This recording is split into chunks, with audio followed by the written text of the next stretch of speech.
You are now watching CDTheProdigy. Enjoy. What is going on, guys? CD here, back with another video for y'all. For those who don't know me, I'm CDTheProdigy, and today's video is gonna be a discussion video. I thought about just topics I want to talk about, you know, just to bring some content in, and I thought this would be a good one to talk about as far as just the remaining games that I have in sight for the rest of the year, because in some spots there's not really, you know, many good games coming out for the rest of the year. In some spots it is, but mainly it's going to be, you know, trying to get ready for the next cycle with you know, the next generation of Xbox, next generation of, you know, PlayStation, PS5 and all that stuff. So I just went in and compiled these remaining games that I have in mind for the rest of 2019, just the ones that that I've, you know, mainly most anticipated for me. And so yeah, without further ado, let's go ahead and get right into it, my people. So the first game that we're going to start off with is Killick If. Now, those who don't know, as the time of this recording, it'll be coming this Friday. Killick If will be dropping this Friday, and so, you know, I've been anticipating about this game for a good while. Ever since I figured out the you know, there was a game coming out for Killick If. Well, Kill the anime in general. Let me see if I can find the window. There we go. But yeah. Like I said beforehand, Killick If is definitely on my to-go list with this.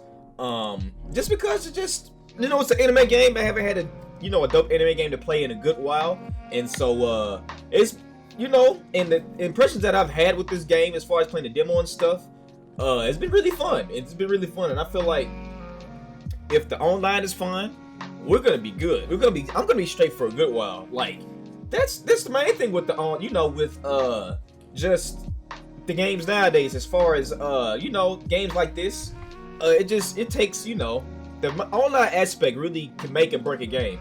But what I've heard lately is that the, you know, the netcode and all this stuff in the service that with this game is really good. So if it keeps up to that point, if it's really good day one and keeps up to that point, it'll be fine. But yeah, just the gameplay and everything is fun. I'm sure the story mode's gonna be pretty interesting. And all that good stuff. One thing I just wondered, just as far as the other features is gonna be, you know, what other features gonna be available. But as far as just the gameplay and all that stuff, if gameplay is there mainly, and the online aspect is pretty good, then we'll be pretty straight on my end anyway. I'll be just fine. And then the other features will be interesting too, just because of you know, just to, you know, keep it fresh a little bit. But for the main parts, I think it should be good. But yeah, that's, you know, Killick If coming right around the corner, and I'll be playing that non-stop, I feel like, anyway, just because I needed that anime game itch for a good while. But that's going on for number one.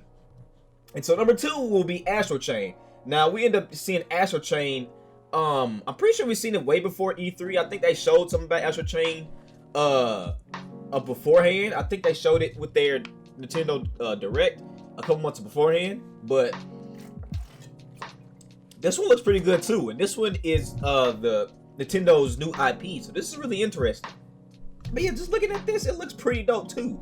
The graphics just bring that anime aesthetic to me again, and just the game, just looking at the gameplay and all that stuff, looking at the gameplay and how the story might, you know, pan. It's a pretty interesting, compelling storyline from the looks of it. It looks pretty interesting, and I'm ready, you know, just to see what that's about. But yeah, just looking at that, yo, that looks freaking like too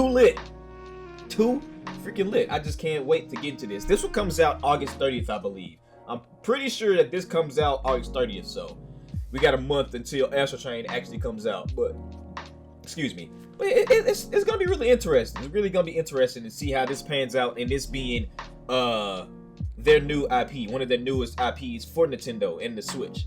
But yeah, I can't wait for this to come out. This is gonna be really interesting, my boys. Gonna be really interesting. I can't wait for this to come out. But that's gonna be at number two. Number three had to be Luigis Mansion. Oh boy, you cannot go wrong with the homie Luigi. You can't go wrong with Mario, period. Come on now. You can't go wrong with Mario related themed games at all, like whatsoever. But to be honest with y'all, I never got a chance to play any of the Luigi's Mansions 1 and 2.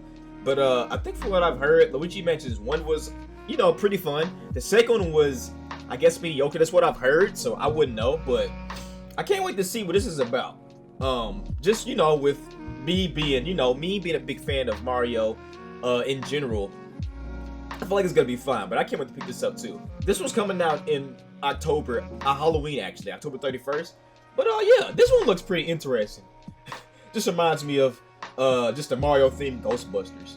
Just by how, how all that is. Look at that. See, it reminds me of a Mario themed Ghostbusters. I feel like it's gonna be just a fun game just to mess around and play on stream and all that stuff. So I would definitely be looking at that. But yeah, as you can see the trend so far, there's a game coming out, at least for me, at least my anticipated game is gonna be coming out at least once a month. So your boy is gonna be broke out the wild. But at fall number three, that falls Luigis Mansion 3. It's gonna be really interesting to see how that pans out. Now, number 4 is Pokemon Sword and Shield. Now, I'm not the biggest Pokemon fan, not the hugest Pokemon fan, but I did play a little bit of Pokemon Yellow. Not Pokemon Yellow, Pokemon Let's Go Eevee. That was pretty cool. But I feel like this was gonna be a lot more fun. Just dealing with, because you have the next gen of Pokemon, you have the 8th gen. So I feel like it's gonna be fun. I feel like it's gonna be really interesting to see what it is to play this game overall. I feel like it'll give me, just with dealing with more I guess fresh Pokemon and new generation. I feel like it'll give me a lot more motivation, to go through the game and actually play it all the way through. Because at some point I did stop, playing Pokemon Let's Go Eevee. I don't know why, but I was having fun for a good while, and I just died off out of nowhere. But hopefully, I think with this, I think it's gonna be alright. Just with with the dealing with the 8th gen, dealing with the new generation, and just how everything's stacking up to be with this and new features and all that stuff. I feel like it's gonna be pretty interesting. I feel like it's gonna be fun to me. I feel like it's gonna be a game that I can, stick with, a Pokemon game that I can stick with rather. But Team Grookey all the way, for those who don't know. Team Grookey, just to let y'all know. But yeah, the number 4 falls Pokemon Sword and Shield. So those are the main 4 games that's that I have on my radar right now, that's most anticipated for the rest of the year. So as you can see, you have Killick If coming out this Friday. You have Astral Chain coming out August 30th. You have Luigis Mansion coming out 31st of October. And then you have Pokemon Sword and Shield coming out November 16th, I believe. Correct me if I'm wrong, but that's actually the case. So yeah, I have a game at least coming out. The game that I'm most anticipating in coming out at least once a freaking month. So your boy gotta definitely get his money ready and get that to the side. But I have a couple of honorable mentions, just a couple that I'm not really looking, trying to like go ahead and cop it, but it's caught my eye, and I might try to cop it sooner or later, depending on how I feel. And one of those is Star Wars Jedi Fallen Order. Now this it sounds like it's gonna be fun. I'm sort of a Star Wars fan. I try to keep up with the games every now and again. Excuse me. But I tried to I thought about getting Star Wars Battlefront 2 just because they were fun at the time. Like, looked fun at the time, but you know how EA is. EA is with their microtransactions and all that stuff.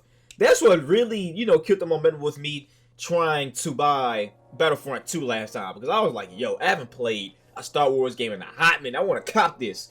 But I just waited it out, and just seeing all the issues they had dealing with EA and the microtransactions and all that stuff, it was just a big turnoff for me.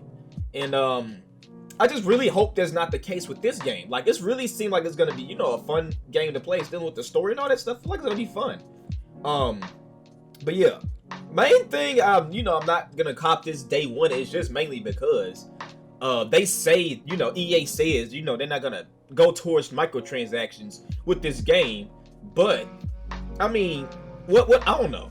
I just really had that gut feeling, just stay back a little bit, and see how this all pans out. But as far as just the game in general, it seems like it's gonna be really fun, and you can't go wrong with Star Wars. As for me, anyways, I can't go wrong with Star Wars at all. But just the practices that EA has been doing and all that stuff recently with their past games, I just gotta, I'm trying to be precautious. I'm trying to be, precautious with everything as far as how they do their practices and all that, and how I spend my money wisely. So Fallen Order is one honorable mention, excuse me.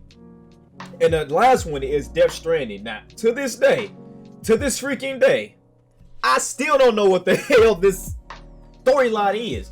But that's what's really compelling about it. It's what's still keeping me in the loop. Because up to this day, it's just like, bro, what am I looking at? What's the story? It's so all over the place. But I think it's good to be that way, just because you don't really flat out know what's going on with the story. Even with this whole 8-9 minute trailer that they showed us at E3, I still don't know what's going on. That's the great thing about it. But I think, you know, that can be the driving force, you know, to keep you know, folks interested in, because in some cases you have like game trailers or movies trailers that, you know, that show too much of something, and then it basically tells like the whole story of the game or the movie. With this case, it's kind of like all over the place. But knowing Kojima, I'm pretty sure he has a story, you know, lined up and all the good stuff, you know, to make it understandable, and you make it, you know, follow the story pretty much. It's just for this case, even though you still get like decent bits and pieces, like a good portion of it, you still don't know what's going on. But I just think with the fact that that little sense of the unknown that's still there in, you know, in my conscience with this game, it makes it like really interesting. It still makes it interesting, like still want to go out and cop it. Now, if it's gonna be a day one cop, I don't know just yet. It depends on how I feel. I think it comes out around the time Pokemon Sword and Shield comes out. I'm pretty sure that's the case. Alright, y'all, as I'm going back and about to edit this, I just realized I made a little hiccup. Pokemon Sword and Shield comes out November 15th. I don't know why I thought that said the 16th. And Death Stranding actually comes out the 8th of November. So that's basically a week before Pokemon Sword and Shield. What I got mixed up was Pokemon Sword and Shield and Star Wars Jedi Fallen Order. So Fallen Order comes out on the 15th. Sword and Shield comes out on the 15th. That's what I got mixed up. I thought Death Stranding was going to be coming out the same day as Sword and Shield. But it's actually flipped around. So it comes out a week beforehand. And Pokemon Sword and Shield and Star Wars comes out on the 15th. So I just want to go ahead and put that in there. But let's go ahead and continue the video. So one thing I think what I'm going to do, I might just go ahead and sleep on this just for a couple of weeks or so. Or just probably cop this in December. I don't know. I'm going to definitely wait it out a little bit. Done with this game. And just see how it is. But this is definitely, you know, going to be on my radar regardless. Just because the unknown is there for me. The unknown is there with this game, and I'm still really, you know, compelled and interested to see what actually the story is and how the story goes, along with the gameplay and stuff. So that's my last honorable mention. So you had those two honorable mentions with Star Wars Fallen Order and then Death Stranding. But yeah, those are the main games, most anticipated games. Excuse me. When I talk too fast, I talk too fast. I can't help it. I'm trying. But yeah, those are my most anticipated games for the rest of 2019. As you can see, I have a game for just about every single month. One every month for the rest of 2019, except December. So your boy is gonna be a little broke. I gotta start saving up some money each every now and then, so I can have these games in check, so we can you know, have some stuff to play on, the good stuff, and just to see how those games go. But yeah, let me know what you guys' most anticipated games are for the rest of 2019. If there are any, be sure to let me know in the comment section below of this video. If you enjoyed the video, be sure to put a thumbs up. Other than that, your boy CDTheProdigy is out for right now. If you guys have a good one, and I'll see you next one. You guys take it easy. We're out of here. See ya.